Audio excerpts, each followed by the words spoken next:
তোমাকে এখানে এসে কেমন লাগছে? আলহামদুলিল্লাহ, অনেকটা সুন্দর জায়গা।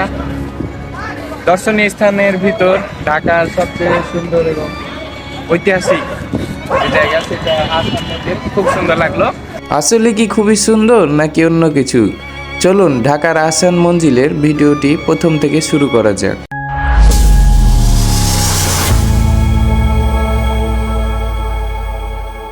ধানমন্ডি থেকে আমি আর সবুজ বাসের ঠেলা খেয়ে চলে গেলাম পুরান ঢাকার দিকে।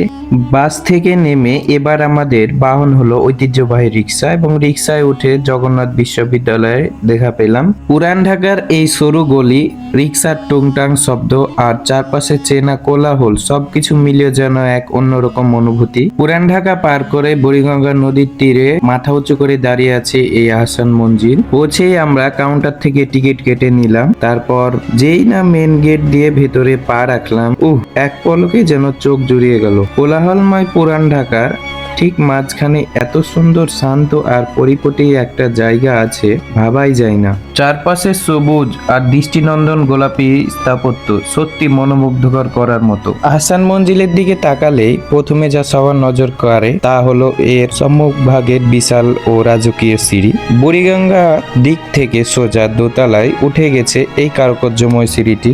এর বাম পাশে আরেকটি স্থাপত্য রয়েছে যেটি গোলাপি কালারের, আর এটা আহসান মঞ্জিলের প্রধান সেই রাজ্য। এই সিঁড়ির ধাপগুলোতে পা রাখলেই মনে হচ্ছিল আমরা যেন কয়েকশো বছর পিছিয়ে কোনো এক রাজকীয় যুগে চলে এসেছি। তবে দোতলায় ওঠার জন্য দেখলাম আরেকটি ছোট সিঁড়ি রয়েছে। এরপর আমরা ভিতরে ঢুকলাম নবাবদের রাজকীয় সব নিদর্শন দেখতে।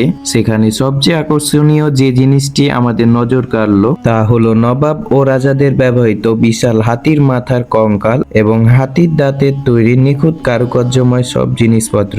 নবাবদের হাতিশালা আর রাজকীয় শিকারের অভিজাত্যের ইতিহাস যেন এই হাতির মাথা আর রাজকীয় আসবাবপত্র গুলোর মাঝে এখনো জীবন্ত হয়ে আছে। এগুলো কাছ থেকে দেখে সত্যি এক দারুণ অভিজ্ঞতা হয়েছে। শুধু জাদুঘরের ভেতরে নয়, আহসান মঞ্জিলের চারিপাশে প্রকৃতির দারুণ মনোরম। সামনের বিশাল সবুজ মাঠ আর সুবিন্যস্ত বাগানটিকে এই ঐতিহাসিক ভবনের সৌন্দর্য আরো বাড়িয়ে দিয়েছে। সৌন্দর্য তো দেখলাম, এবার চলুন এক নজরে জেনে নেওয়া যাক এর পেছনের মূল ইতিহাস। অষ্টাদশ শতাব্দীর মাঝামাঝি সময়ে এটি ছিল শেখ এনায়েত উল্লাহর রহমহল। পরবর্তীতে ঢাকার নবাব খাজা আব্দুল গনি তার ছেলে খাজা আহসান উল্লাহর নাম অনুসারে 1872 সালে এই প্রাসাদটি নতুন করে নির্মাণ করা এবং নাম দেন আহসান মঞ্জিল। 1888 সালের এক বিধ্বংসী টর্নেডোতে এর ব্যাপক ক্ষতি হয়েছিল। পরে পুনর্নির্মাণের সময় প্রাসাদের এই বিখ্যাত গম্বুজটি যোগ করা হয়। একসময় এই প্রাসাদ থেকে পুরো ঢাকার শাসন ও সামাজিক কর্মকাণ্ড পরিচালিত হতো। কালের বিবর্তনে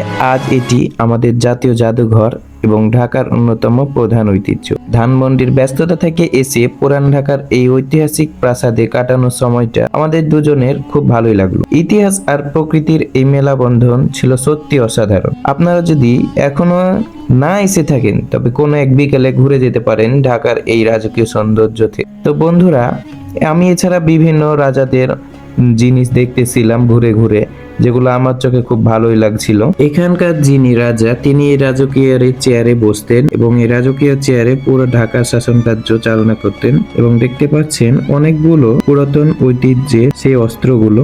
আহসান মঞ্জিলে এসে চমৎকার এই খাটটি দেখতে পেলাম, অনেকটা সুন্দর করে সাজিয়ে রেখেছে। মনে পড়ে গেল গোপাল ভাঁড়ে রাজা কৃষ্ণচন্দ্রের মন্ত্রিসভা বৈঠক পরিচালনার কথা। ঠিক সেভাবে দেখছি চেয়ারগুলো অক্ষত রয়েছে। তো বন্ধুরা, ভিডিওটি কেমন হয়েছে আপনারা জানাবেন। ততক্ষণ সবাই ভালো থাকবেন, সুস্থ থাকবেন। দেখা হবে নতুন কোনো জায়গায়। আল্লাহ হাফিজ। তোমাকে এখানে এসে কেমন লাগছে? আলহামদুলিল্লাহ, অনেকটা সুন্দর জায়গা। দর্শনীয় স্থানের ভিতর ঢাকার সবচেয়ে সুন্দর এবং ঐতিহাসিক যে জায়গা, সেটা আসাম মন্দির। খুব সুন্দর লাগলো। আর এই যে রং, মেয়েদের রং গোলাপি, সাথে আবার ফরেনার পিঙ্ক, সব পেয়ে গেছে একসাথে।